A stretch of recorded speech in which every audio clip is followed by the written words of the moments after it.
Hey everyone, you're listening to Heaving Bosoms, the podcast where two best friends recap romance novels while giggling, being the most, and gushing over wonderful characters. This week, we're going to start off with a Patreon shout out. Ashley M., you are descended from Comet the reindeer. According to holodappy.com, Comet is laid back, super smart, and tenacious. People love him because he rolls with the punches, loves to make them laugh, and is always willing to lend a helping hand.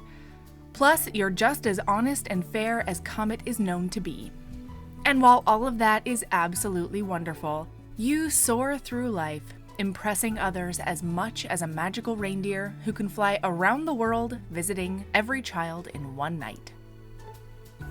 Our Patreon has tons of extra content, over 120 bonus episodes, behind-the-scenes photos and videos, and shout-outs like you just heard. Okay, also, I am super stoked to tell you that we are so close to our goal of 1,000 reviews on Apple Podcasts. We only need 40 more listeners to rate or review to hit that goal by the end of 2021. So if you haven't yet, now is the perfect time. It would make my year. And now we have our first Netflix Christmas movie of 2021, Single All the Way. Here we go.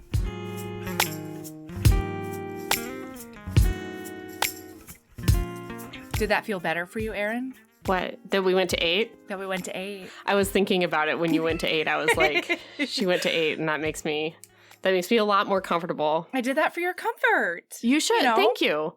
Thank you. You did that for my comfort, and then Zoom asked me to consent, and I feel very safe now. Ugh. And I'm now ready to begin. The joy of feeling safe and secure. And that means that we can just jump into this incredibly elaborate commercial for TaskRabbit. It really was, right? Wait, no, I have a dog story I was going to tell. Oh my God, is that tell okay? me everything. Yes. So it's been extremely cold in Alaska. It's been like -10, pushing even colder. And as you know, Rooster's old. In fact, I said to my husband the other day, Rooster's so old. And he said, honey, Rooster's been old, which I thought was real rough. And so when it gets this cold, Goat goes out via the top deck and then goes down the 2 flights of stairs to get to the ground to do her business. Rooster, sure. I usually let out in the ground because if she's outside more than like 30 seconds, her joints freeze up and her paws get too cold and she just lays down and waits for death. No. But the other day, no, she literally lays down and is like, come save me, I can't. Which is fine. But then the other day, I opened up the top door to let Goat out, and then Rooster just ran out too. So I was like, okay, like, you know your body. Like, I guess she's an adventure dog now. Yeah, so I go, I like brush my teeth, I make some coffee. Goat comes in, Rooster's nowhere to be found. I go downstairs. Rooster's nowhere to be found. I call her, nothing. And then where did that bitch go? Yeah. Where did she go? There's like some faint barking. Ruff, ruff, like, come get me. I'm freezing to death. So I'm like, okay. So then I have to find pants. I have to find footwear. Because it's -10 for me as well. In this time, Goat's like barking at the door, trying to get out, like throwing herself against the door because she can hear Rooster barking. It's like a distress bark. Even though these bitches hate each other. I was going to say, that's really sweet and unexpected. 99% of the time. I know. So I just let her out so she'll like stop while I'm trying to get my shoes on and stuff. Sure. And then I go out, I walk across the deck, I go around the hot tub. Behind the hot tub is Rooster, she's laid down and she's waiting for her sweet death. And Goat has her by the scruff. No! And is pulling her inside like a mother dog with her puppy. Erin! I know. That's the spirit of Yuletide. And it would have been so sweet. It would have been so cute and so sweet if Rooster weren't fighting her tooth and fucking nail.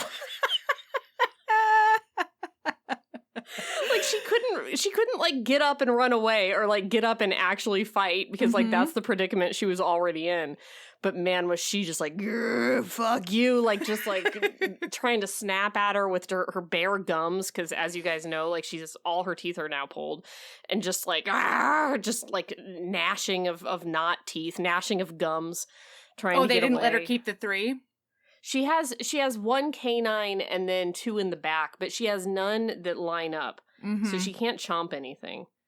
Aww. But anyway, and then for the rest of the day, they were just at each other's throats. Like, if either of them came near the other one, they were just like... I mean, yeah, Goat was heroic, and she was doing a solid for her frenemy. Yep. And she got snapped at for it. I feel like it's like when you see like an old person at the grocery store like struggling to get the can of soup they want. Oh, yeah. And you help them and they're like, yeah, I don't need your help. How dare you? I have my pride. Yeah. I feel like it's a lot like that. That makes sense. So yeah, so we're in a weird spot now in the house. Because as you know, it's just the 3 of us. So now I feel like I'm between something. I'm in the middle. So it's a heartwarming Christmas story for you. Most of it is, yeah. Most of it. They like, do they sit on either side of you?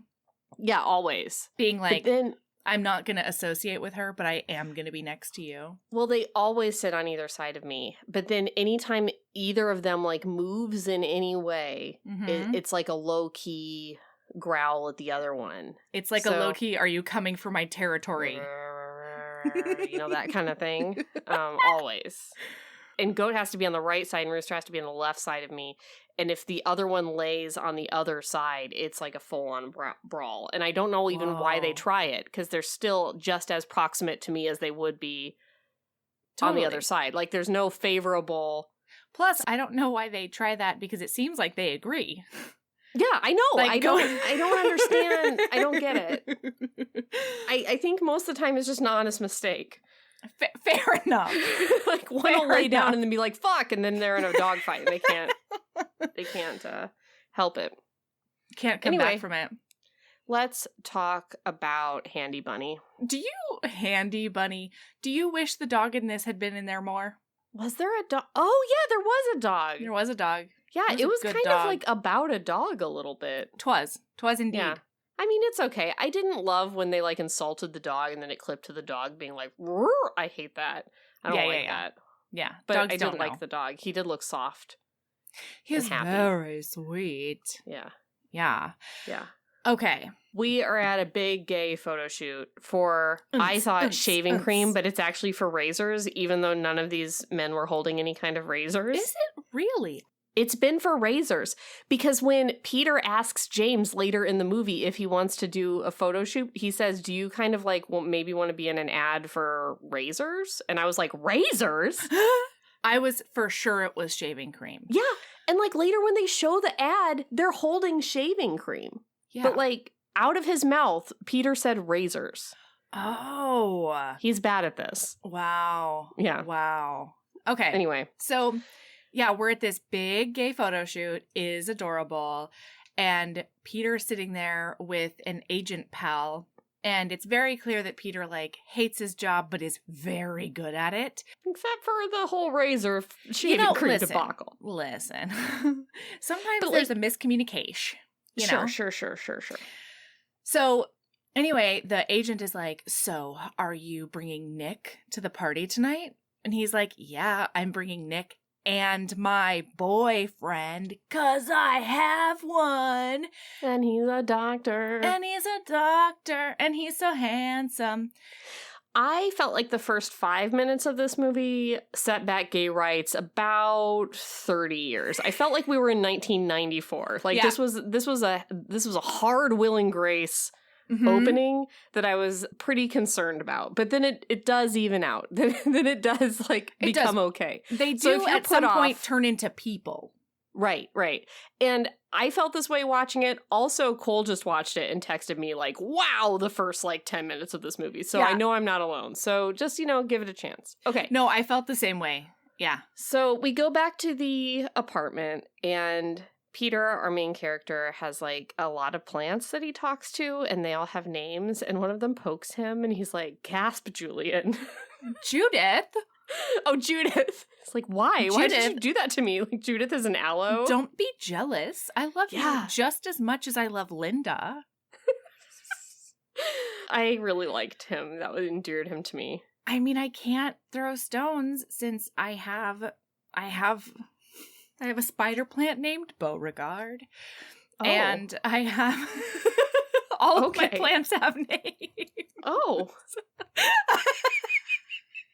Do you say words to them like in Crash Landing on You? I don't. And I think that's why you they're name them and you don't say 10 nice things to them so that they'll grow into big tomato plants? No, I'm abusing them right now. I'm an abusive plant lover right now. And I have been basically since Ember was born, but mostly since Valor was born.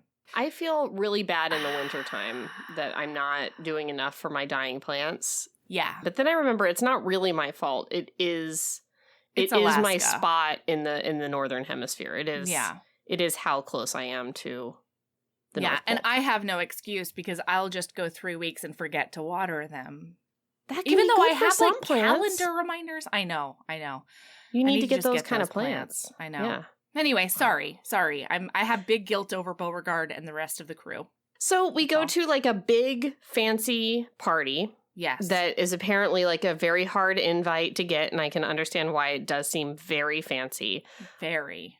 We meet the boyfriend, the cardiologist. And may I just say, my friend Justine came over to watch this with me, and we both audibly gasped when he walked in. At how handsome he was? I don't know if it was necessarily how handsome he was or like how well the film like made his entrance like dramatic and hot. They did like a slow-mo entrance. They did a big like your heart needs to flutter right now, and I was like, am mere mortal. I guess I am. Like, you know what I think it was? Because when these two kissed at the party, I don't know. Yeah. I don't remember if it was a greeting kiss or if it was like when he said it was he'd a go shut home. Up kiss.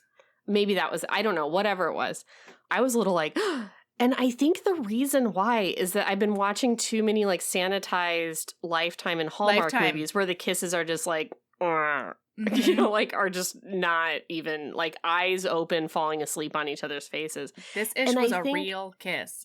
Yeah, I think the actually having like a real kiss and also like men with chins instead of just like weak chin bozos. Brown hairs, calendar model, whoever catalog model. Like I think that I was suffering from that. I was thirsty in the desert, and this was a drop of water. It was, and it was a tasty little drop. Really? Can I say this? This is about Nick, the roommate / other main character. Yes, I am so happy earrings are back. Same. Love an earring. Oh my gosh. I'm so happy. Thank you, 2021. The earrings are back. Thank you. I mean, one of the current contestants on Michelle's season of the fucking Bachelorette. Yes. Oh my God. He has some serious earrings that I swoon over. He's got like the little cross earring. He's got it. They hang down, and it is sexy. I know. I'm so happy that we now get to see earrings again. I know. I don't want to harp on it too much. Well, listen, I feel like we have to move on because I couldn't talk Michael into a man bun, and so there's no way I'm talking him into a fucking earring. God damn it. I think he might. He might do a man bun.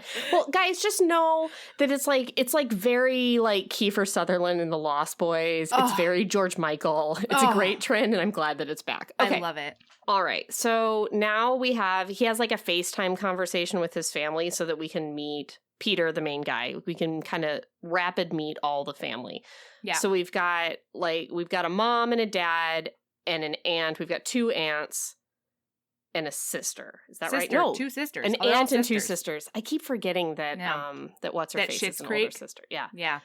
But the best part of this is that one of his sisters has a makeup line called Farm on My Face. and it's #Farm on My Face. And no one tells her. The whole movie goes by, and no one loves her enough to say that that's a really bad #/name. her It's brand. terrible. Is there a specific reason it's terrible that I didn't pick up on? Or I is think it just it's like fart all on the my face. reasons? I think it just sounds like fart on my face. Okay, that's what I thought too. All right. I just wanted to do a vibe check, if you will, because I think that's what the kids are saying these days. Vibe check? All about the vibe checks. Okay, all right. And, well, I knew it was about vibes, but I didn't know the vibe check was a term, and I'm very excited about it. Yeah, you're welcome. Oh, and the mom is that sister from Hocus Pocus. Yeah, Kathy Najimy. That's the one. And the sister is the lady from Schitt's Creek. With a good haircut. If you want to see that... Oh, she looks fantastic. Oh, yeah. She's got a great haircut. Hot as shit. She's so funny. She's very funny in this movie. And the dad is Barry Bostwick. Listen, there's a lot of good people in this movie that are funny people. Yeah. And we're about to get to Jennifer Coolidge. She just wasn't on this call. So, okay, so the roommate / love interest / friend is a TaskRabbit rabbit. He's a TaskRabbit bunny who does TaskRabbit a handy bunny? A tasker. Is this a thing in the world? I think so. Okay. I have heard of it before. And I wasn't sure, except Justine at some point was like, did TaskRabbit pay for this? And I was like, so I came up, I've decided what happened. That is that the CEO of TaskRabbit's niece has always wanted to be a screenwriter. And she pitched this movie, and he was like, that's fine, but TaskRabbit has to be in its DNA. Uncle Hops, would you please Uncle Hops, would you please make this movie? I know you're busy. I know you're the chief executive rabbit of our whole rabbit family.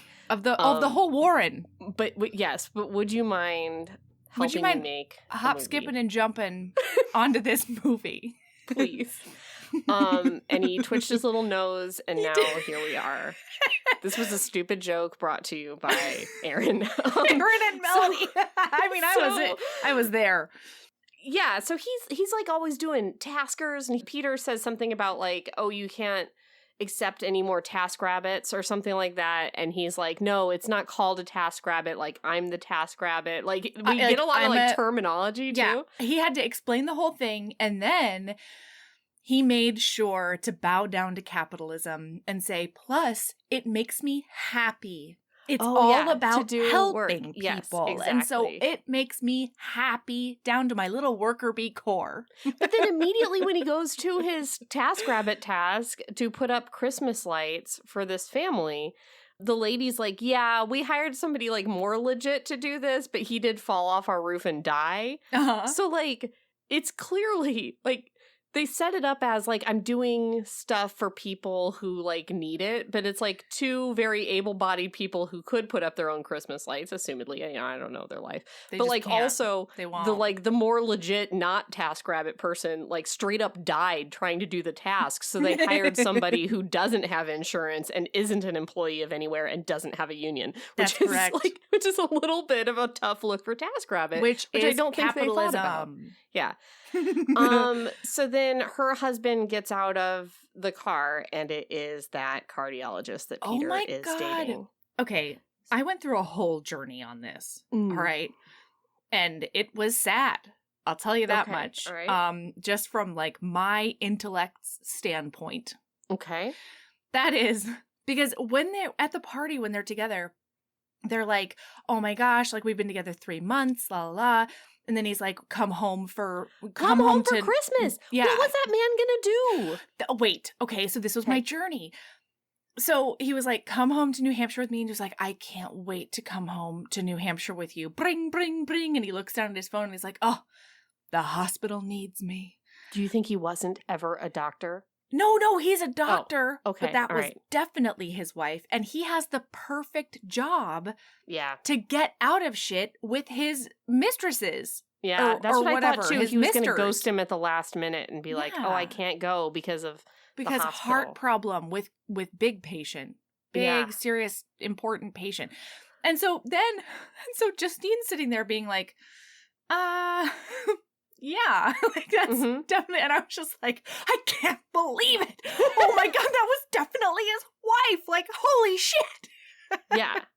But I just think it's it's like almost even, I don't know, he's even a much bigger piece of shit to commit to the thing and then know that he's going to bail last minute. Yeah. That's like a whole thing. It's a big problem. Okay, so now so he goes home, Nick goes home, and it basically cuts to Peter on the phone with this guy being like, I fucking hate you, you're a cheater, you've been cheating on me for 3 months and your poor fucking wife, and like, I'm not gonna judge your journey, but like, this is some fucked up nonsense and I want nothing to do with you ever again. So he breaks up with him, and then he's like, oh my god, like, he's always been the single one at home, and his family is very like, let's get people paired off, and like, you can't be a full person unless you're married or have a partner or whatever. And like, there's some issues there, but it comes from a very sweet place. Here's the thing. It's like, okay, listen, I know this is a romance trope. I know that it's done all the time, and I don't mind it. Like, I don't mind I have to bring somebody home for the holidays to appease my family, okay? Mm-hmm. Oh, quick plug for My Fake Bad Boyfriend by Sarah Whitney. Yes. Christmas novella. Very good. Very good twist on that trope. But anyway, I don't mind it as a trope. But like, generally speaking, in the real world, do these families exist? Like, who are these families that are like, you must bring a boy home for Christmas? Like, who? I've never heard of this in the real world, but it is a full-on media trope. It's like the basis of most good holiday things. Yeah. At HBs, if you have come across this family in the wild, all right, I want your emails. Mm-hmm. Let us know. Is it your family? Did you get pulled into going to somebody else's Christmas? Did you hear your college roommate complain about the fact that they couldn't bring anybody home? Mm-hmm. Let us know, because I need to know. And if you need a girl for Christmas, that sounds fun. I would love it. Do you need a fake girlfriend? I love going to strangers' house. Yes, I love seeing inside other people's houses. I love holidays with strangers, because you can just like do whatever you want, be whoever you want. You're the guest, and so then you're like, oh, I'll help do the dish, and they're always like, no, you sit on the couch and do nothing. Go have another and then cookie, you're like, sweetie. Oh gosh, Mrs. So and so. Gosh, I would love to help with the schmur, but I guess I'll just eat more pie.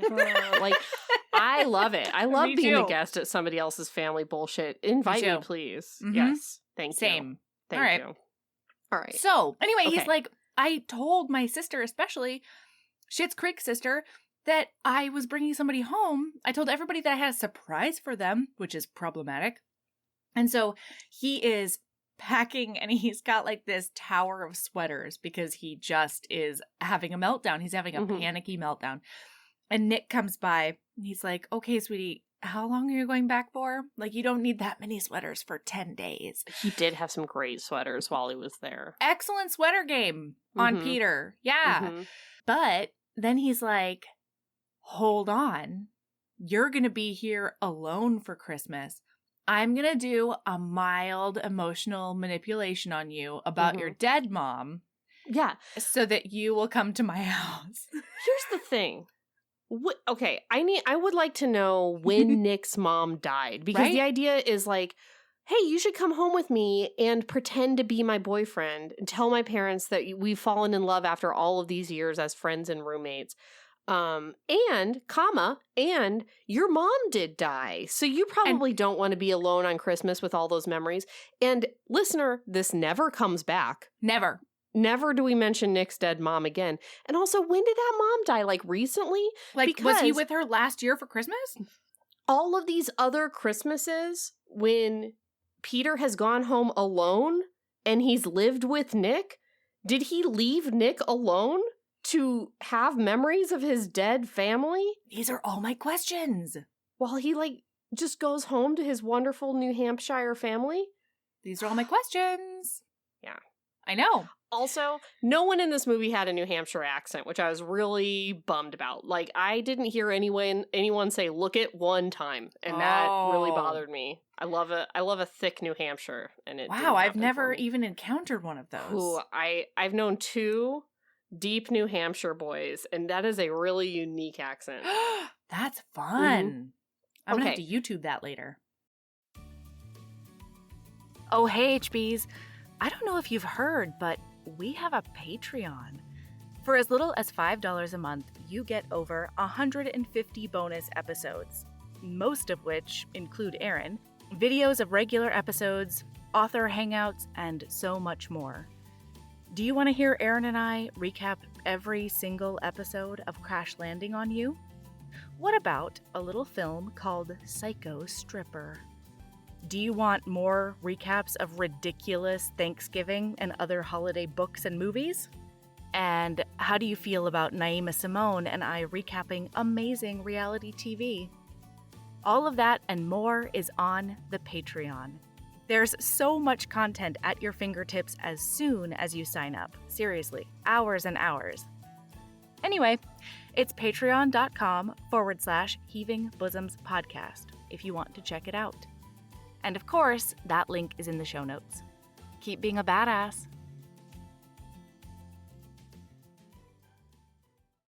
There's real snow in this movie, which I really appreciated because I just watched a Hallmark movie on Cole's recommendation, thanks, Cole? where they used shaving cream as Erin, snow in the town. Yeah. How? They squirted it out onto the ground. And it's nuts because like cars drive through it and people walk through it and it just floats into the air. Oh my God. I'll text Cole and get the title because I can't remember it. But yeah, it's real. And that was the last movie that I watched. And so just like seeing real snow that like was clearly snow and was kind of gray and slushy on the ground was really exciting for me. This was definitely filmed in a legitimate winter clime. So, yes. Oh, and this fucking guy, Peter, not only does he do a big emotional manipulate about dead mom on Nick, but then he's like, also, you have to pay for the plane ticket. Yeah. He's like, oh yeah, you have all of that money from your best-selling children's book about our dog Emmett squirreled away. And he's like, well, that's for like emergencies and, you know, from like my hopes and dreams. And he's like, yeah, this is important to me. Listen, if there's an MVP between these two, if there's somebody who deserves better between these two, it's Nick. It's Nick hard. It's definitely Nick. Okay. Especially since when he goes on quote-unquote vacation to spend quote-unquote quality time with other people, he's just a TaskRabbit the whole time. He's handy bunnying all over their house. Mm-hmm. Yes. And it's rude. They have no concept of what a guest is and how they should be treated. I was going to say, like, usually when you go to somebody's house, again, you kind of, like, make a move to, like, maybe do something yourself. And they're like, no, to put in the sink. Let us make the cocoa for you, Erin. And you're like, okay. Like, as many marshmallows as will fit. Thank you. And this guy goes to their house and it's immediately like, the pipes are broken. The Christmas lights need stringing. Like, it's constant. It's nuts. And does TaskRabbit make person plumber? I don't Because I feel like mostly, like, I've heard of TaskRabbit. I thought it was like 10 years old and not a thing anymore. I thought it was like, help me. Go get pick up my dry cleaning. Normal stuff. Yeah. Not fix my pipes. That's not something you're qualified to do. I think you need to be a plumber to do. There's stuff you have to do an apprenticeship or something. Don't you have to be like certified in something to be a plumber? Well, I mean, isn't there a thing? He's not a plumber though, right? I know, but that's why I'm saying, like, don't you have to be like licensed to plumb? Yeah, I wonder if you have to have a license in order to get paid for it. Yeah, that's what I'm saying. I feel like this is a little shady. Interesting. I mean, the whole thing is shady. Like, I kind of, like, pseudo-dated a guy who was, like, said he was a plumber, but then, like, really wasn't a real plumber, and there was, like, a thing he needed to do to be a plumber, but he hadn't done it, so he was kind of, like, an under-the-table style plumber. Wow. So, yeah, I know there's a thing. Huh. Anyway. I mean, it makes sense. It's a trade. That was a tradesman situation. Anyway, okay. So they get there, and the mom is holding up a sign because her thing is incredible signs. We kept on reading every sign. It was like... Is it like incredible signs, or is it the worst signs? And I'm not saying like the worst as in they're chuggy. I'm saying they're not well made. They don't need to be well made. What are you talking At least the font should be like, it looked like those like plastic kindergarten letters that like a bit. Yeah. Sometimes. Ugh. Listen, it was hilarious. And it was like, it really reminded me of watching Crash Landing on You and waiting for the signages to be to be translated. When the North Korean signs would yell at you, it was really similar to that. Only I wish I watched this with the subtitles on, and I wish that it would have had the signs with the subtitles. I know. Yeah, that didn't. Well, we were like eagle-eyed looking at all the signs the whole time. Anyway, the mom's holding up a sign that says "Slay Queen," and it's like sleigh, like a sleigh bell ring. Right. And it's funny. funny. They say, Nick says, do you think your mom Googled gay Christmas signs and made that in her craft room? And Peter's like, absolutely yes. That's and she's completely going what to happened. demand that you call her Christmas Carol. She demands that people call her Christmas Carol for the entire month of December? Which is nuts. And then she calls Nick Saint Nick once. And it's like, if you're going to make demands, you better pay up follow too. through. Uh-huh. That's right. Anyway, so they go inside and the mom is like, we're so excited to see you. We thought you might be bringing a boy home. But since you haven't, I'm really glad. Since you haven't, I've pre-coordinated a blind date. Yeah, it would have ruined my surprise. My blind date with my spin instructor. And Peter fights it hard, and Nick is immediately like, I am on board. This means I don't have to lie to your family for 10 days. This is the best. Like, can't wait. And then the dad completely undercuts out. The sham, which I liked that. Me too. Yeah. Me too. Yeah, I really liked that they just abandoned that completely. Yeah. But the dad comes out, and he is really cute. Like, I don't know. He's like, you can't go anywhere till I give you a hug. Like, he's that kind of dad. Mm-hmm. Then he does manipulate Nick into thinking it's his idea to plumb his house. Yes. But then the greatest scene that's ever happened in a movie happens. Erin. Downstairs in the plumbing, I found it wildly offensive. Me too. When the dad is like, "How you're gay. So how did you get into fixing things?" And I really wish that Nick would have been like, the same way any person in the world gets into fixing things. Being gay doesn't make me unable to hold a wrench. What the hell? But instead, he accepts the premise that it's strange that he knows how to tighten a pipe dealie despite being gay. Because he does like to, give handies to boys. Right. Like, if anything, that would help your grip strength, Dad. Okay? Sure. Yeah. So he accepts that this ridiculous premise and then says that he watched HGTV. And then the dad says, is that homosexual gay TV? And he says, yes. Yeah. And then the dad goes, wait, is it porn?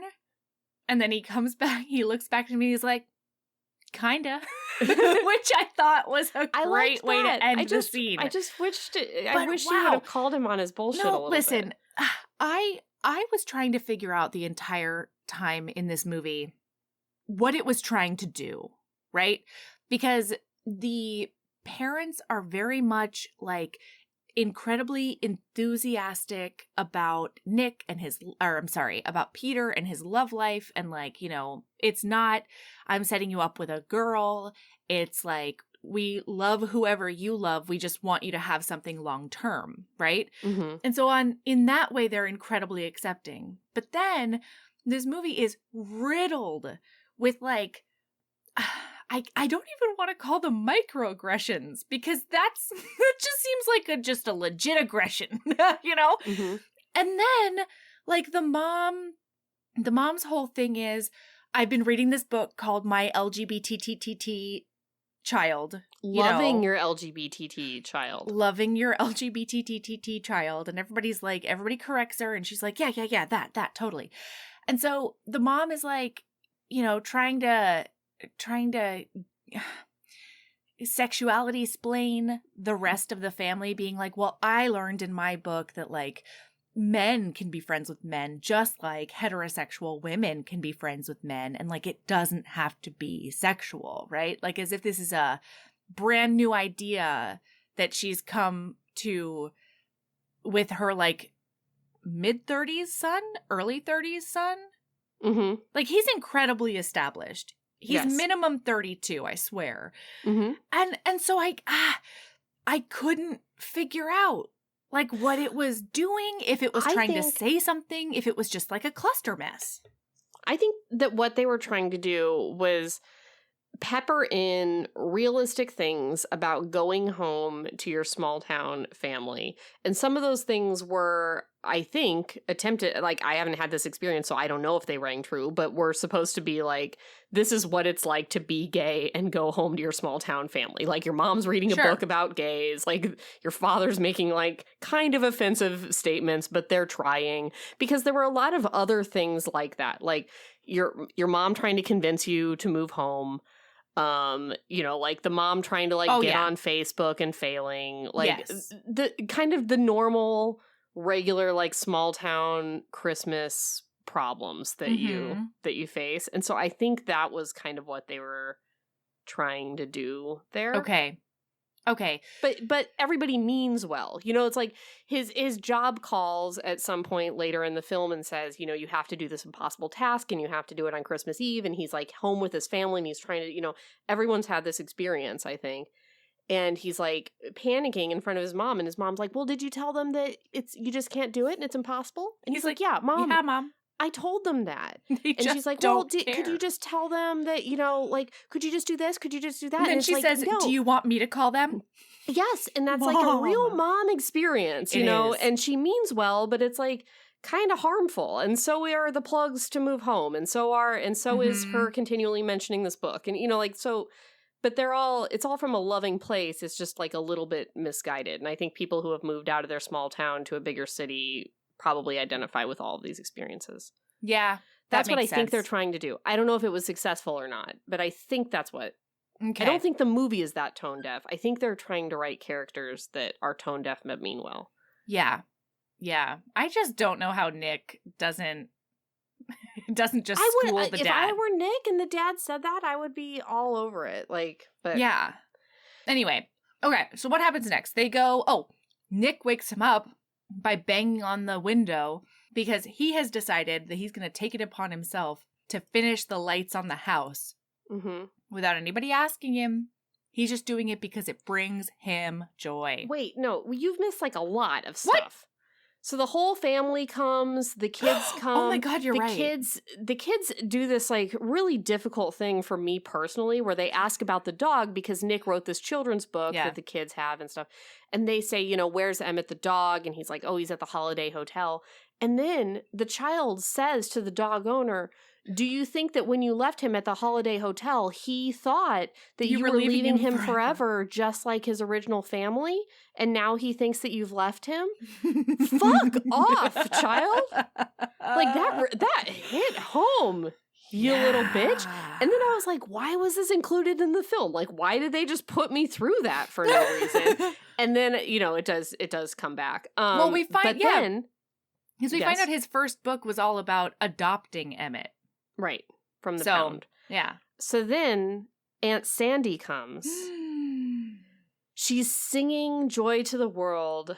She enters on Let Earth Receive Her King as if she's the king. Yes. She's got multiple leopard prints, clashing leopard prints on. She's got these off-the-shoulder capes that are only held up by her magnificent boobs. Yes. And I bow down to Jennifer Coolidge. She's doing this. She's great. She's doing this weird Christmas pageant with the family that is kind of like the comedy runner, but it doesn't super work. But it's funny, I guess. Yeah, in concept. But she announces that Joy to the World has to be now part of her Christmas pageant, and that's why she's late. Was that she was thinking about that, and then she says the best line in the movie, which is Joy to the World. This Christmas song has everything: the king, the savior, the glory, and the born. Which I thought was so funny. It's so true, though. It does. Yeah. Anyway. All right. Okay. So then there's angels in there, too. Yes. Yeah. But that's not one of the four things that Sandy says that you need. True. So then the date is announced. Everyone's applauding the date. Then we have the Christmas tree. So Kathy Najimy sets up this retro white Christmas tree with these store-bought stars on it. First of all, thank you, Erin, you brilliant bitch, for calling it retro out the gate. Because the mom one of her first lines is, she says it's come on, it's so modern. It's like, what? But I do think that small town mom thinks it's modern. Maybe. Did I tell you about my neighbor up the way? No. Who turned me into a low-key spy for a little while? You're like a current neighbor? No, when I was a child. Okay. When I was a child who like frolicked in the forest for hours on end with no supervision whatsoever. Mm-hmm. So I would hike up to my neighbor's house because I knew that they kept a white fake Christmas tree up all year. What? But they would change the ornaments seasonally. And so, like, there would be a St. Patrick's Day theme. And then there would be a Halloween theme. And so I would legit, rain, storm, shine, what the fuck ever, I would hike up to her house and I would just, like, look to see if I could see if they had changed the ornaments yet. And then I would go back home. I kind of don't know how to, I feel really conflicted about this because part of me, I want to be like, that's super crazy. Like, but part of me, like, I kind of love it. I know. Like, you know? I was very conflicted about it, even as a youngster. You know, I was like, this is fabulously tacky. Yes. Like everything about it was wonderful. And she would go, I mean, it was like monthly almost. St. Patrick's Day, and then like an Easter theme, and then like a spring theme. Like it was almost what people do to like their front door or their front deck, but on a tacky ass white glittery Christmas tree. Incredible. In my hometown, there was a person who lived on a pretty busy thoroughfare who would have like plastic geese in her yard. I come from a place where it's very common to have plastic animals of some sort in your yard. Wow. And then when it's hunting season, you do put like some kind of an orange vest on those deers if you have them. So she had geese and gooses in her yard, and then she had outfits for them that I say she because I'm assuming. Like, this could have been a man. I don't know who lived there. I have no idea what gender this person was. But I can picture her, and I think I'm right. But she had outfits for these birds for every season and holiday. They changed monthly.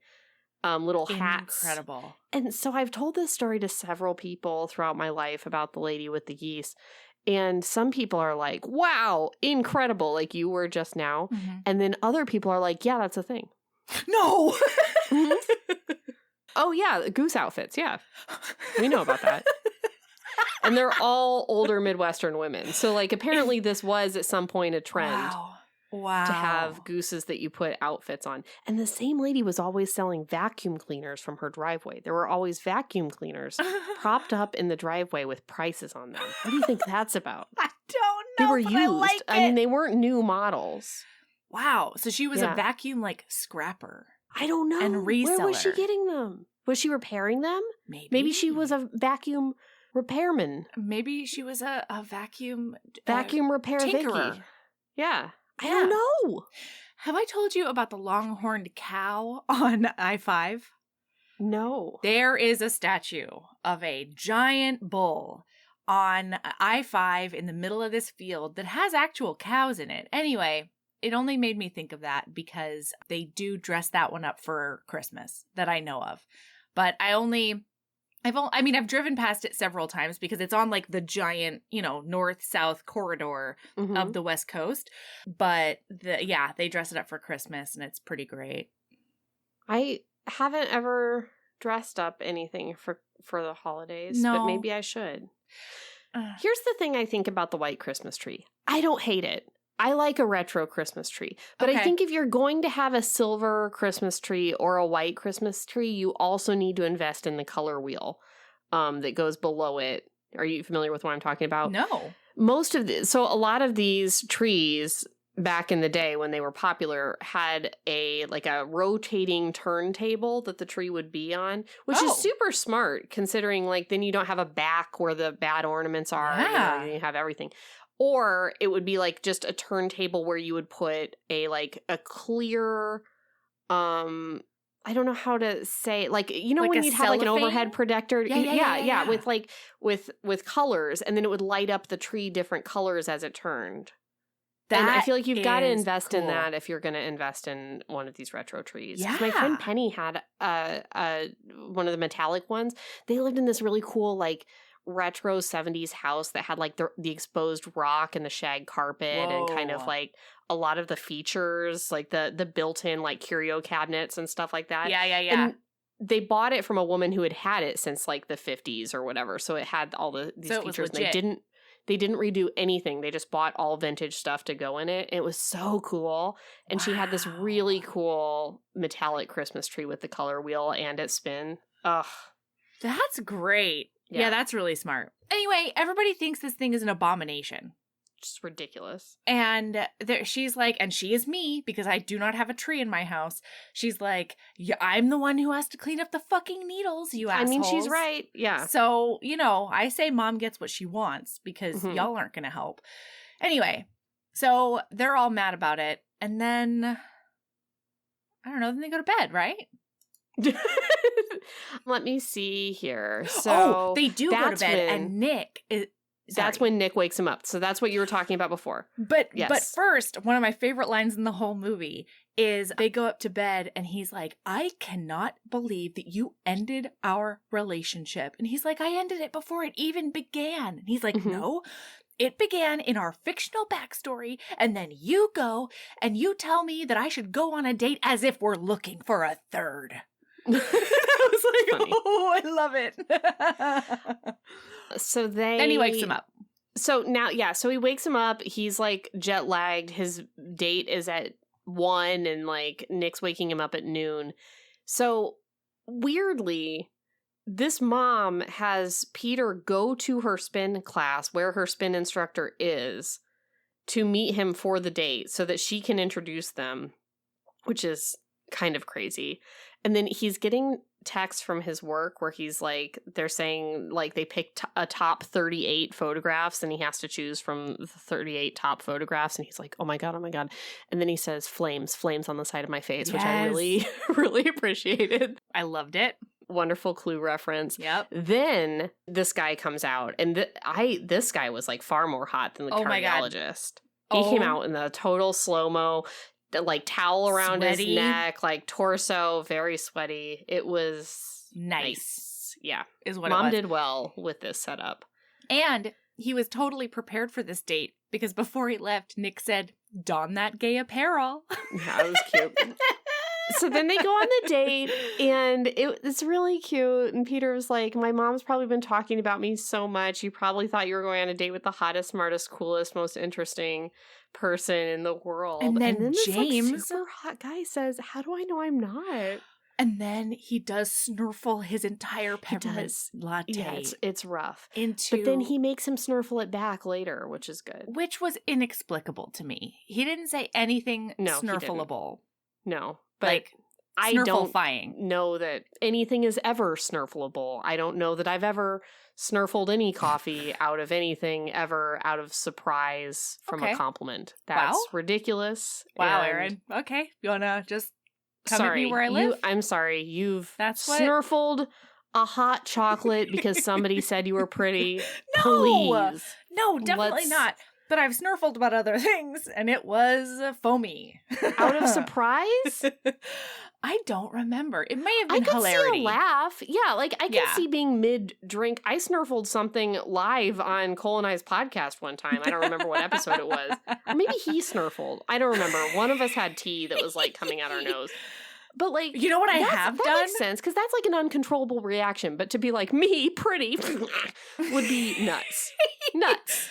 No, I know. I have also, like, somebody has just, like, walked into a room and I became startled for no reason because Michael calls me a rouse. There are times when he will just walk into a room and I will jump off the ground and he'll be like, I live here, which I think is the perfect response. Anyway, somebody will, like, do something. I'll get startled and then I just, like, shoot, like, just beverage everywhere. I just, like... Yeah, well, that's normal. Okay. And as you know, I'm married to somebody who intentionally jump scares me a lot. And his response is also, I live here, which is kind of bullshit thing to say when you've like jumped out and grabbed somebody like a freaking murderer. And then it's like, wow, like, didn't you remember you have a husband? And it's like, yeah, but I didn't expect him to be lying in wait. You know, like I didn't expect you to be under the bed and then like I get out of the shower and you like grab my ankles from under the bed. Like it's, I know what you did last summer too. I still know what you did last summer. I still know. Brazil version. That's right. How it ended. Anyway, sorry. Hey, HBs. I started an Etsy store. Did you know? Right now, it's full of all the St. Vincent items you need, because St. Vincent is thoughtful and cozy all year round. We've got a book sleeve to keep your books, planners, e-readers, or really anything else safe when you're on the go. The inside is fuzzy, and they feel so incredibly lush in your hands. I went round and round with the manufacturers to make sure I had just the right thickness. Those feature art of St. Vincent and Evie during their carriage adventure that was painted by the amazing Mayara Faraz on one side, and then I created a St. Vincent Would Always wreath on the other side that has a bunch of little Easter egg items in it. There's a St. Vincent Would Always warm brick enamel pin. It's like, you know, if you know, you know. I designed a special edition Marriage of Convenience candle that is specific to Devil in Winter, with the help of HB Jen at Post Pouring Company.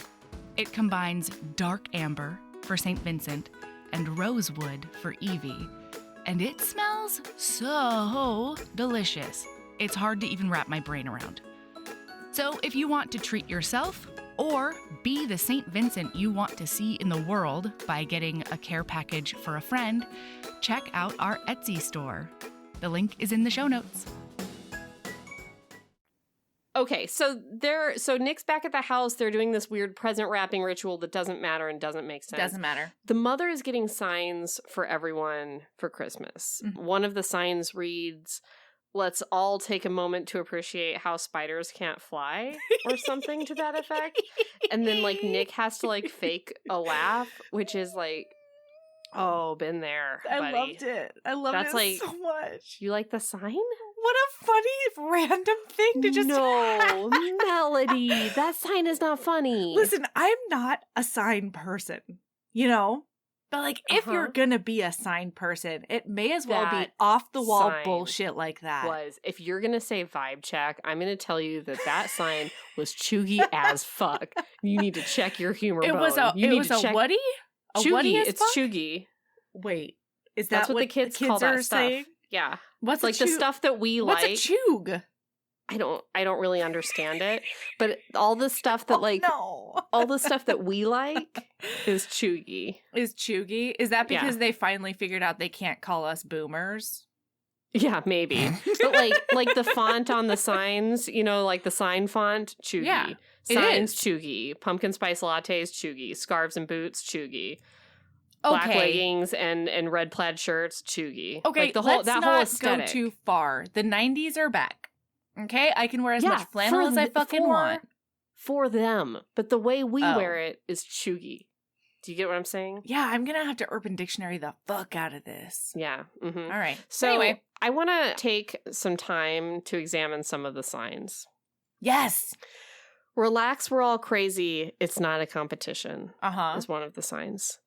Beauty is in the eye of the beholder is one of the signs she's chosen to make for her house. Oh, I didn't see that one. I don't like that. Don't grow up. Have fun together. What does it mean? What does it mean? What I love most about this place is you. Okay. What happens at Grandma's house stays at Grandma's house. Yeah. Today is the best day.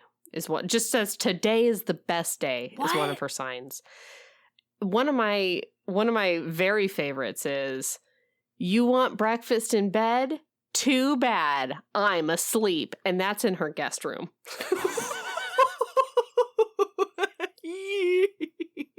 I bet she thought that was really sassy. I think to put it's in funny. the guest room. I think that's funny. Melody. Mel.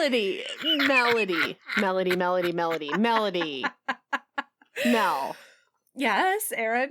You think that's funny? Well, it's not like rude. No, It's it's funny. not rude. It's just not funny. It's just neither ridiculous. rude nor funny. No, it's you know nothing. what? You're right. You're right. It's It's nothing. not funny. It's ridiculous. It's not that. It's literally, it's nothing. It is nothing. It's ridiculous. No, you know what is nothing? What? Bloom where you're planted. That's one of them too. I know. Yeah. But you know what's not nothing? What? Let's all take a moment to appreciate the fact that spiders can't fly. Stop. I'm continuing That on. made you laugh. It made me laugh how much you think it's funny.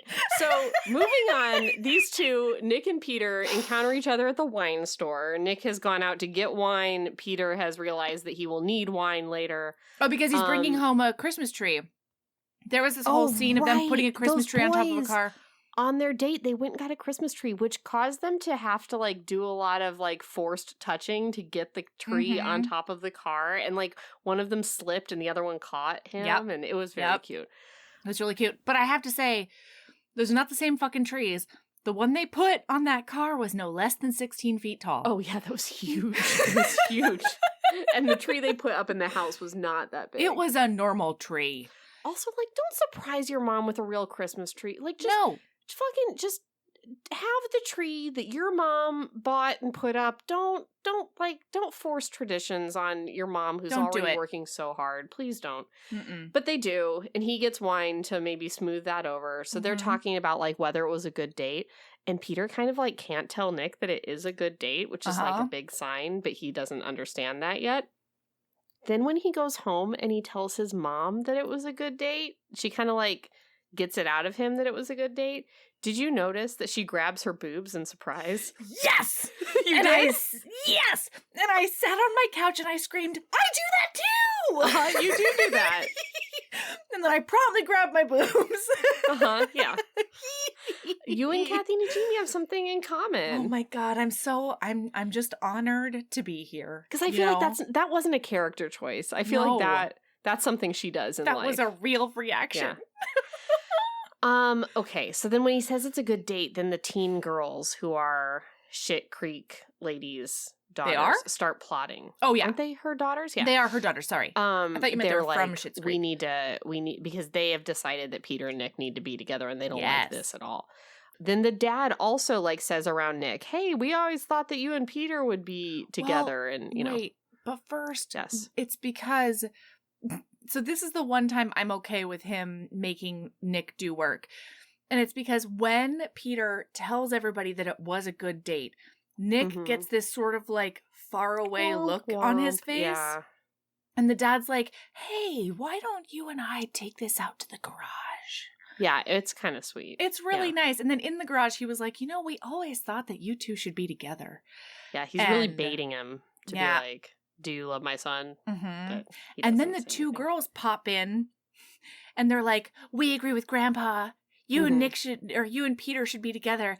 And then I swear to fucking God, they, like, get vacuumed up the stairs. They do. They really pop in sideways and then pop right out. So then he's going to go on a skiing date with James. He got the text that they're going to go on a second date with everybody in the room, which was when Nick kind of got the faraway look. Yeah. And so he puts on his high school ski gear, which is real hot.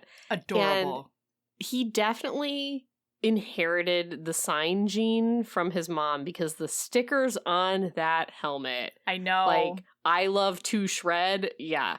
So, like, the apple hasn't fallen far for this one. He looks ridiculous, but it's very endearing. Well, and Nick is like, if this guy doesn't, like, if he's turned off by one retro fashion moment, then he's not for you. Also, right. Nick is doing this pep talk wet out of the shower in only a towel. Oh, yes. I Which skipped I a feel line like in my notes. You can't. He's got like a very nice body and a good tattoo. And he's got the earring has changed to a diamond stud, which my I'm God. appreciating. Like it Very used to be like a much. little hangy down hoop and now it's a diamond stud. That's right. The variety is really nice. Yes. And then we get a shot of Peter checking Nick out as he walks away and being like, huh, and then like shaking himself out of it. Which is nuts because they live together. Like you should have memorized that body by now, but whatever. Right? Okay, so then we clip to the pageant. Nothing really happens except for like Nick talks to those teen girls about like she wants them to get together. And Jennifer Coolidge is hilarious. Comic relief. I mean, it's fine. So then we get a very green screened ski lift. Yes. That's also like a very snazzy ski lift. Like it's not the chairs, it's like an enclosed, like a real snazzy clip your skis on the outside. And I just feel like small town New Hampshire ski hill does not have this sophisticated of a ski lift. Not to mention that like those are usually tinted and it didn't look like that with the green screen. Are they usually tinted?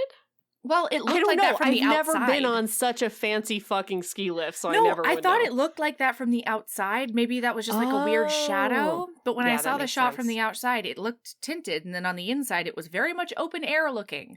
Yeah, but all it can do is talk about Nick. He just keeps talking about Nick. Yeah, he says that the way that they met was that they had both just moved to LA, so they were both joining a gym, and they found out there was a family discount from the person in front of them, and so they pretended to be married and had all this backstory and stuff. It's very cute. And we improv the whole thing. And I did this. I'm a family member of a gym with my friend Christine because we found out on their website that they honored all same-sex partnerships, whether married or not. So we just went in and we're like, we're together. We want a family membership. And they asked no questions and we never lied. That's right. Because we are together as friends. That's right. And now we get to go to water aerobics every Wednesday at a discount. Aww. God, I love water aerobics. It's my very favorite thing in the whole world. All right, so Peter is loving going out with James, but he does miss his family, and he tells James that. Nick is reading at home his sad-ass dog book out loud to this kid with the sad-ass dog pictures in it. And he's like, oh, he was at the pound and he was like trying to sleep because he was so sad, but then he couldn't sleep because he was so sad. And then all the dogs started barking, which was a signal that somebody was coming to give someone a home, but they didn't come for Emmett. And it's like, fuck you, man. Like, why are we doing this? Bestseller. Okay. Yeah, and we're doing it. Because he is bonding with those children. That's fine. But if you're going to read me the middle and show me the picture of the dark moment in the book, read me the end, you bitch. I was not feeling great there. And I would like to see the last page where Emmett's adopted and happy. And we didn't get that. So Peter comes back from the date and they kind of have a talk outside. They have a talk outside on the front, like in front of the front steps, and it's like so cute and it lasts so long. And he basically is like, yeah, I'm kind of thinking about moving back home, and I have been for a while. And now, like, James the hottie is here. Yeah. And he's like, wow, you must really like him if you're thinking about moving. And he's like, well, I mean, I don't know. And all Nick can say is, I would miss you. Well, Peter says, I don't know what there is for me in LA. There's a job I don't like, friends that I could kind of take or leave. And he's like, really the only person I love in LA is you. And then kind of like tacit in that is, but like, if you put that on the scales, like I love more people here. Yeah. Like I can leave you though. You're just one person, you know? Right. Oof. Right. Rough. Ouch town. So then drunk Aunt Sandy comes home. Oh my God. She says that was pretty great. All the world's a stage and a huge amount of us are under rehearsed. Yeah. It was funny. Then Nick lights up the whole house. He spent all day making this like beautiful light show, which looks very expensive for the whole house. There were stars on that thing. Yeah, and Peter thanks him for being so great with his family. Because, like, Nick has spent all of this time with Peter's family when Peter's just, like, off fucking this dude. Yeah. Actually not fucking, not even but they fucking did this kiss. dude. We forgot to tell them that they kissed at the end of the ski did date. kiss at the ski. Erin, it was you're nice. missing the shirtless times. You're missing the I'm kisses. sorry. What's I'm sorry. happening You're over right. there? I'm sorry. I'm clearly out of it. No, they did do like a real nice kiss in really ski cute. helmets, which is difficult to do. Been there. Hard to do it. So I'm gave glad them that they extra figured points that for out. agility. Yeah.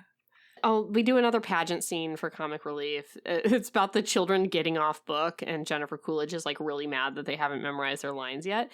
And then the boys kind of help them memorize their lines, but they're like, you don't get any cookies until you're off book. And like, wow. They never really circle back around and be like, it's okay, it's Christmas, you don't have to do... That never happens. They really do make those kids memorize the lines and don't give them cookies until they get it, which is really rough. And then my favorite line, Peter's like, you don't... And so he's like, this is a job. And they're like, we're not getting paid. And he's like, yeah, you are. You're getting paid in these cookies, and you're not going to get them until you do the work. And then he gets a call, and he's like, oh, that's my boss, who doesn't pay me in cookies, and then, like, leaves the table. I loved that line. Like, I did, too. He's, like, bragging to children that he gets paid in money instead of cookies. Hilarious. But then the boss didn't like the gay Santa photo shoot from the first scene of the movie, and he wants to use real people instead of influencers. So now he has to put together a whole new campaign before Christmas Eve. So in one day, and that campaign took 3 months. Yeah. So the family suggests that he take pictures of Nick, who is hot. The dad suggests it. And the dad is like, Nick's a 10. Mm-hmm. You should, I mean, whatever. And Nick tries to get out of it by like scooting out of the room. He like does this like athletic person shuffle out of the room that is so it's cute. really yeah. Like, it's like I have things that I have to do. But I love that Boswick says that Nick is a 10 because, like, he's picking up... The girls earlier said Nick is a 10 when they were in the garage. They're like, what's wrong with him? He's nice, he's cool, he's a 10. So, like, the dad's kind of, like, picking up the lingo. He's like, take pictures of him. He's a 10. Like, I know what that is. It was pretty great. So then they go out in the world and, like, do little shaving cream beard. And, like, they take pictures of him, like... lounging on logs. Wait, I have to ask you. There the are one where he held up the pictures. log? What was that? He's just holding a small log. But and like later, cheesing. When they actually show the campaign, he's got it behind his head. Well, there's one of those, yeah. Oh my but there's God. But there's another one where he's in that same pose that he had with the log, but instead of the log, it's shaving cream. So I wonder if he had him hold the log as like a placeholder for the shaving cream. I don't know. Maybe. That's the best I can do. But then they do him. Then they put the shaving cream on Peter, and they have him like make out with a tree, which was a weird choice. They were going for it. And then our big romance moment is supposed to be Peter tells Nick to like breathe out hard so he can see his breath.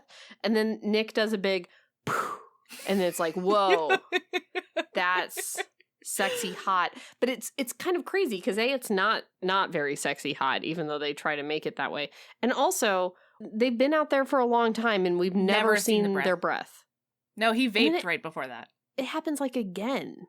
Like later, and we haven't seen anyone's breath. So like, hey movie, you don't have to, if something's in the script, you don't have to really jam it in there. You could really do anything. You could maybe instead they should say we should take one of the two of us. And then when they're in that embrace, then they have a romance moment.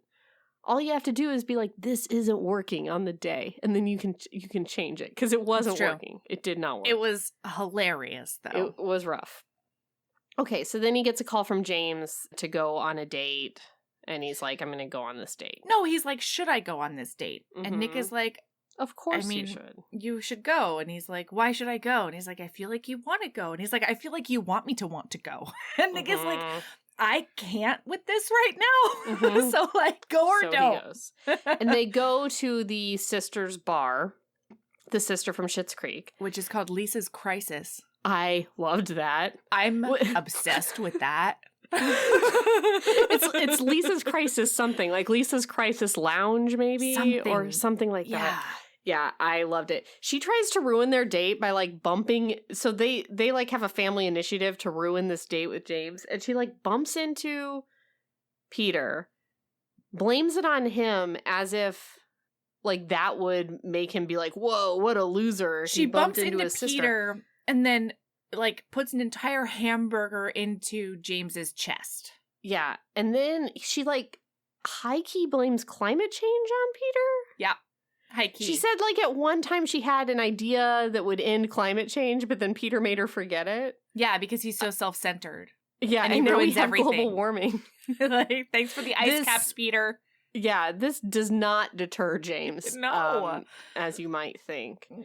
But meanwhile, the teen girls... So, meanwhile, Nick's over doing, like, a TaskRabbit on another house, putting up Christmas lights, and those teen girls take away his ladder and make him admit that he's in love with Peter. Which, like, hey, teen girls, much like torture, you can get somebody to say just about anything if you take away their safe mode of transportation off of a roof. See, I felt the exact opposite way. Really? I felt like this is a man who's on the roof to do a job, will probably be up there another couple hours, and they've taken away his ladder. So I would be, if I'm Nick and I don't want to talk to these bitches, you would I would wait be them like, out and then wait and then okay, I'm going to continue to do the job that I'm up here to do. In a couple hours, I'll be needing that ladder. Yeah. And then these are teen girls who do not want to stay here for 2 hours, and and we're supposed to be made to believe that it's cold, even though the breath situation aforementioned. There was real snow, Erin. And here's another thing. You know what this guy has? What? A phone. They're not going to steal the ladder. They'll probably put it on the ground. If the ladder fell, he could probably text the homeowner and say, yes, my Erin. ladder fell. Would you mind getting me off through? I'm just saying it's not torture. He Look really at does you love and your Peter. logical brain. I know. Sorry, I just think I don't think it was coerced. I feel like this confession was real and not coerced. That's what I'm saying. Okay. I like that. I like that a lot better.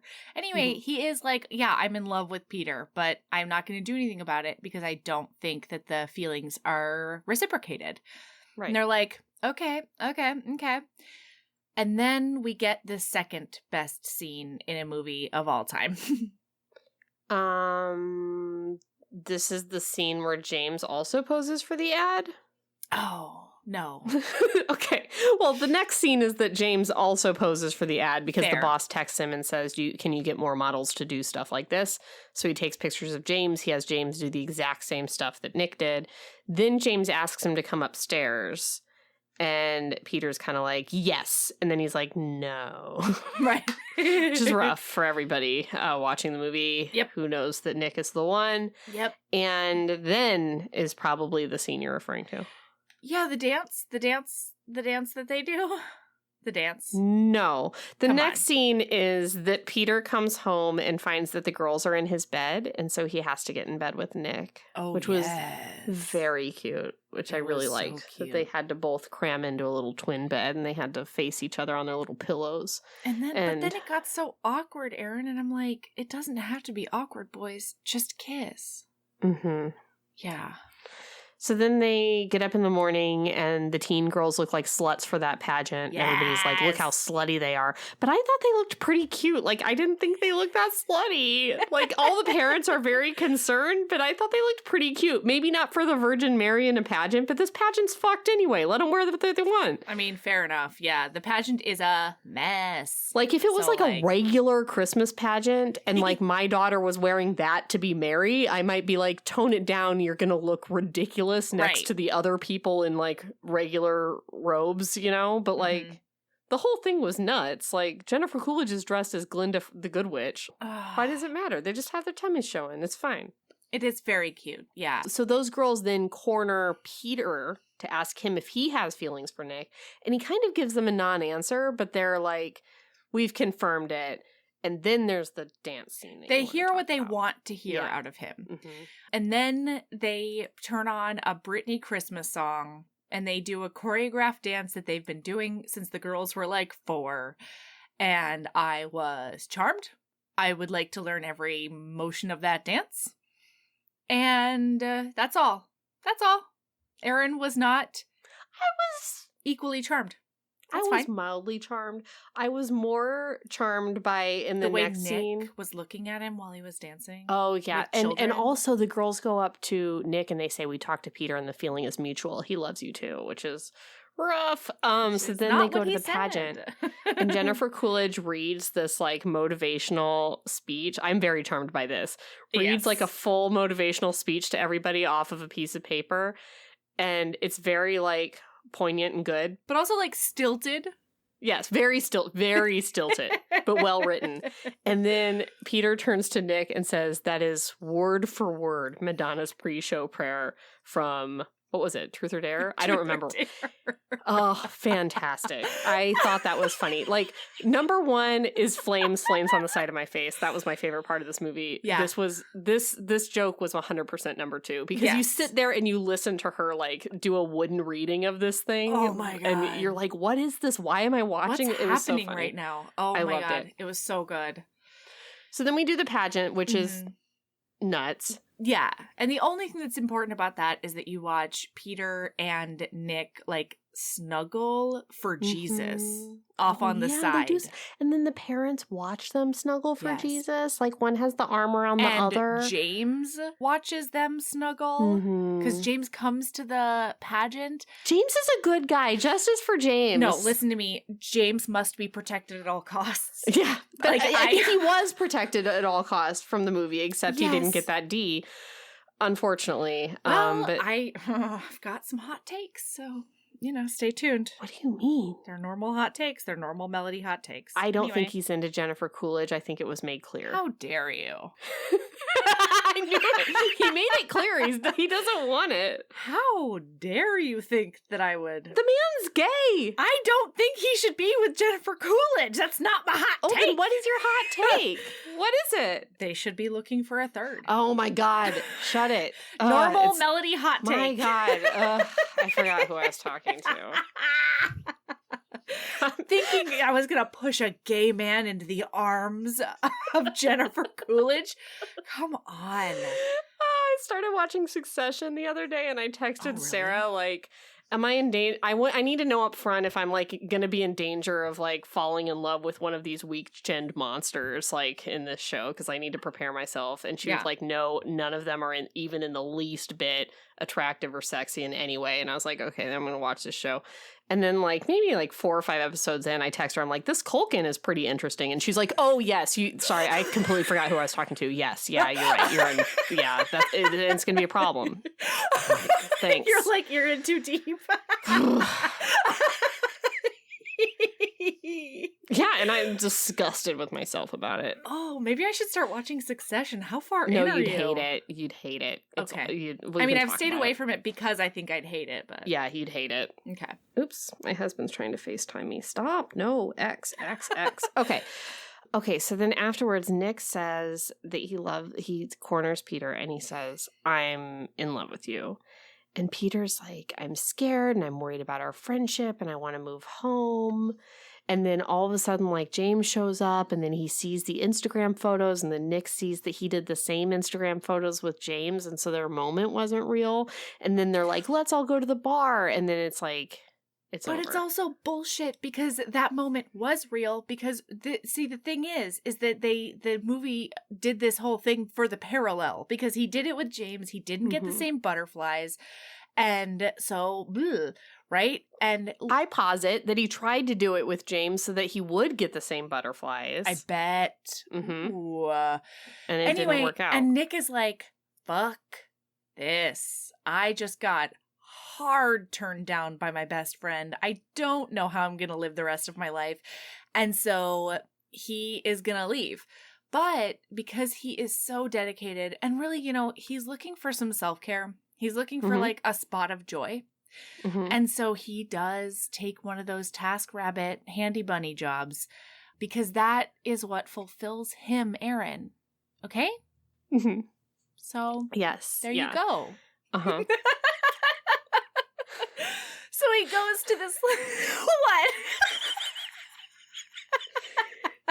He You know how sometimes Rooster texts me from a separate phone line that is maintained by my households just for Rooster? Oh my god, yes. Yesterday she texted me that she wanted to have a quinceañera. And all the things she wanted for a quinceañera. And then David just tried to FaceTime me. And then he said, sorry, I forgot you're probably podcasting. And then he says, just wanted to see how Rooster's quinceañera went. Anyway, sorry, that's why I was laughing. Okay, so then James so Nick's like, I don't want to go to the fucking bar. Don't put me through this. Like, I've got to go call the Pets Hotel and like check on Emmett. You guys go ahead. I'll be there later. So they go ahead on their date, and it's becoming evident on the date that like we're not into this. Actually, James must be protected at all costs because what's his name is like, yeah, I mean, because James says, I think I got like 8,000 new followers in the last like hour. Mm-hmm. And Peter goes, I mean, you might want to strike while the iron is hot and like, you know, go to LA and see what you can do for, you know, this. And James goes, but you still you wanted to move here, back here. And Peter was like, oh my God, I didn't mean to say, like, I didn't mean it that way. And James goes, I actually think that you needed to hear yourself say that because you're great and I'm great. But the way you look at Nick is once in a lifetime stuff. Also, the handy bunny task that Nick took was painting the inside of a hardware store that's being sold. And so you kind of get the feeling that he's going to buy it or something. And also at the bar, Dan the Band is playing from Old School and Hangover fame. And I think they're playing an actual song from their actual Christmas album. And so just so listener knows, Dan the Band does have a hilarious Christmas album. It's probably great. Like 10 years old now. But oh my gosh, I had no idea. Yeah. Anyway, also Aunt Sandy comes over to hit on James. She's like, I've been eyeing up this man from across the bar. And it's time to land the plane, she says. Yeah, time to land the plane. And then when she takes like a sip of the martini and like goes over there. And then she says so when Najimy comes over and is like, hey, Coolidge, like this guy is clearly on a date with your nephew who you know. And then she nevertheless, she persists and she's like, people are into all kinds of stuff. Like, it could still happen. And she basically has to be dragged away, which is pretty great. And so then Peter realizes he needs to be with Nick. And James is like, go to him. And he goes home and he tries to find him, but he's at that job or whatever. Well, no. So he thinks he's going to the airport. He left a note that's like, hey, bud. Yeah. See you never. Love, Nick. But then when he's driving to the airport, I'm so glad that the thing that they were, you know, teasing didn't actually happen because he sees their rental car on his way to rush to the airport and he's like, wait a second, and then pulls in and he goes into the empty hardware store and Nick is painting and he's like, you haven't texted me back at all. You haven't responded to any of my texts at all. And he's like, yeah, I did. Yeah, I just responded. And then he looks at it and he's like, oh. And he goes, also, the first time you texted was 8 minutes ago. Poor baby. So then Nick tells him that he bought this hardware store so that Peter can have the plant shop he's always wanted to sell plants in his hometown. And he did that even knowing that they're not going to be together. And he used the money that he has saved up from the publication of his first book to buy it for him. It's beautiful. And also Nick. Nick. But they are best friends. They are. You know, I'm sure he gets some value out of this. Yeah. I feel like they'll still be best friends even if this doesn't work out. You know, like I feel like they're still going to be okay. So then Peter tells him that he's in love with him and they do a whole kiss and he says, but you said that you didn't want me to move home with you. And he's like, no, I just assumed you wouldn't want to move home with me. And it's a lot of misunderstandings. And then they do a big makeout that's very, very cute. It's a good makeout. It is, yes. And then he takes him home and he's gotten inspired enough to write book 2. Well, yeah, because that kid gave him the whole fucking plot. Yeah, when he was reading the thing to the kid was like, this is where that beginning thing comes back. He's like, what if book 2? Because he was saying he didn't know how to do book 2. And he's like, what if book 2 is you dropping him off at the dog hotel and him thinking that you abandoned him? And then, why are these books so sad? You thinking that he abandoned him, thinking that, and then you coming back, and then you come back with Uncle Peter. And so then he gives him the draft for Christmas so that the boy can read the draft so that he can not only be the inspiration and also writer of the book, but also the editor. Yep. Mm-hmm. Which is real rough. I'm sure he'll get paid in cookies to do that. And then he's the end of the book is that, because the kid says, boy after my own heart, does it end happy though? Yeah. And they're like, yeah, and he doesn't trust him, which is smart, kid. And you go to the back and he reads it and he's like, and then it says that Uncle Peter and Nick moved to New Hampshire. With and then Emmett. They say, we are going to move to New Hampshire. And then they put their arms around each other and then they smooch in front of their family. And then Kathy Najimy cries and everybody's so happy that they're finally together because everyone loves Nick so much. Yeah. And it's great. And then we watched Dan the Band sing another Christmas song for the movie with Jennifer Coolidge. It was so fun. Wasn't this a great movie? It was. It was a great movie. This is really redemption for happiness season, which I didn't hate, but I know a lot of people did because it wasn't the joyful movie people wanted it to be. Right. And this definitely is. Yeah, most definitely. Thank you, Erin, for switching our gears and having us do this, because we were originally going to do Love Hard and we are going to do that for Patreon, but I really liked doing this one. I did too. I really loved it. Made me really happy. Mm-hmm. Oh, and before we, you know what? I'll make it my Lady Loves. Oh, okay. Hello. All right. Hey, Erin, do you have a Lady Love? I do. There's another Netflix Christmas movie that is bad, and it is called Christmas Inheritance. And that is the one that has the snow that is made out of shaving cream. So I'm going to recommend that terrible, terrible, terrible movie to all of you. Making a note. Checking it twice. That's a list. What's up? What's your Lady Love? Oh boy. Let me see. My Lady Love. I just discovered something that I think everybody's known about for years. And that is a Swiffer Duster. I've never used one before. Oh, well, it traps dust right there in the thing. What were you using? A feather duster? Like a 90-year-old woman? No, I was using a wet rag. To dust? Yeah, you just wipe it right off. Boom. With Pledge? No, water. Wet rag. Wet. Just a wet water rag? Yeah. Yeah, I'm an old person. Yeah. Yeah, but I you feel know like what you else? skipped like several apparatuses. And just went right from like 1952 to now. From wet rag. Yeah. Wet rag. Mm-hmm. Yeah, well, I mean, that also traps dust in the wet. But then everything is wet. Yes. You know? Yeah. So, anyway. But also like Pledge. I don't know. Oh, I mean, I use Pledge as well on like wood surfaces or whatever, but I'm not going to put Pledge on my fucking TV. Well, there's multi-surface Pledge. You don't want to put it on the front of the TV. Yeah. Oh my God. You got to use Windex on the front of that TV though, because you don't want the streaks. I am not touching Michael's OLED perfect Infinity Blacks perfect whatever infinite contrast. He'll yell out loud. You're talking to a woman with a $1 million projector. I swear to God, the movie projector in our like movie room is the most expensive thing in this house, and this house is full of motorcycles, just wall to wall motorcycles as far as the eye can see. And he will not tell me how expensive that projector is. No. Which terrifies me, considering like I know how expensive the hot tub was. You know what I'm saying here? Terrifying, but it's very nice. Anyway, so I understand. I understand what you're talking about. Yeah. If I got up there and was like wiping the projector screen with like a a wet rag. Oh, Michael will sit there on the couch and then just all of a sudden just shout, "Perfect blacks! Look at that!" Same.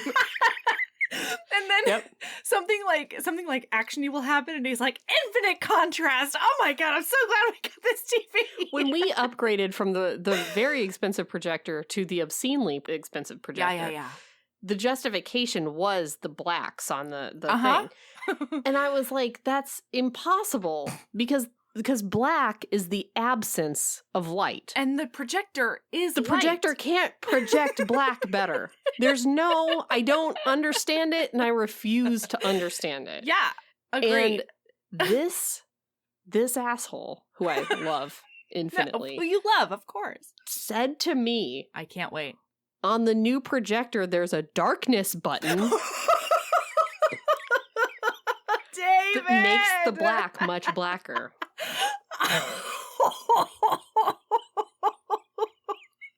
Isn't that the meanest thing you've ever heard? That is a sick burn. It was a pretty sick burn. I mean, this conversation happened about a week after the darkness button debacle. But apparently, I guess it projects it more precisely, which means that the light doesn't bleed into the darker areas or whatever.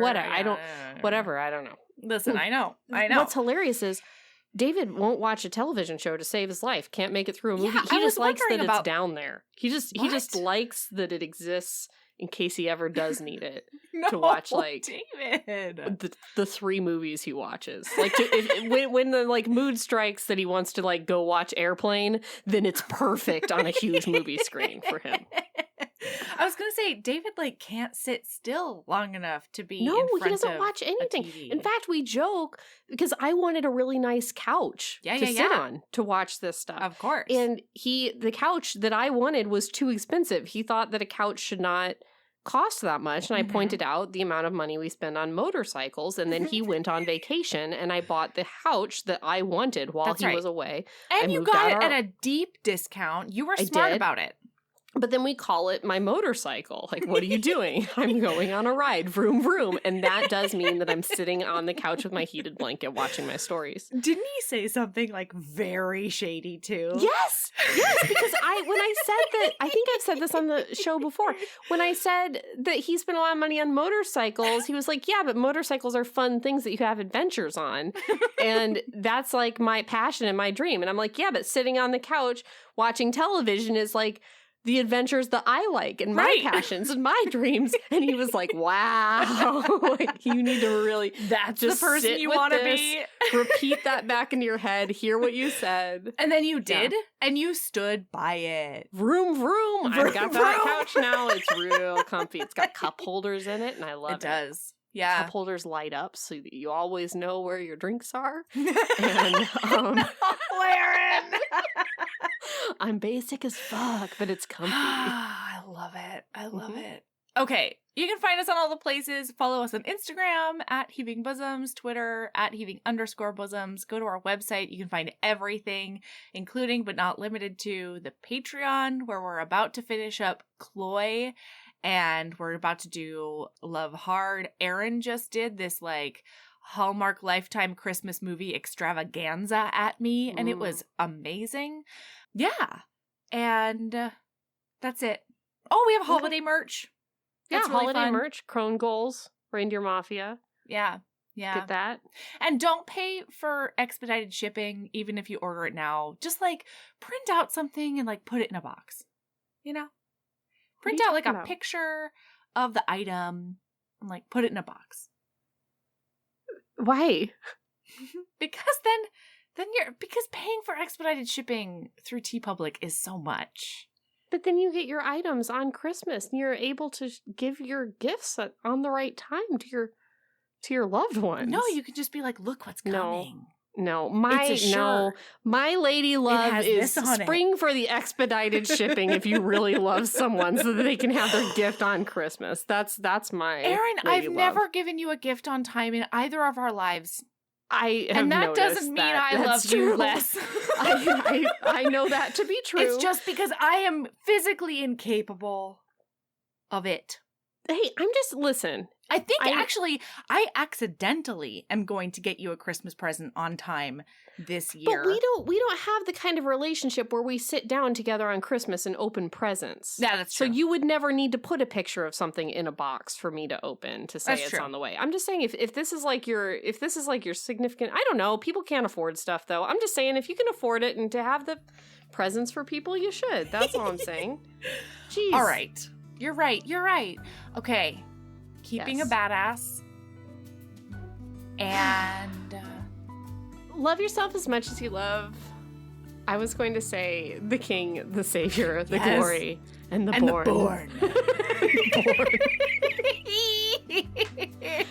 It's so good. All right. Bye. All right, bye.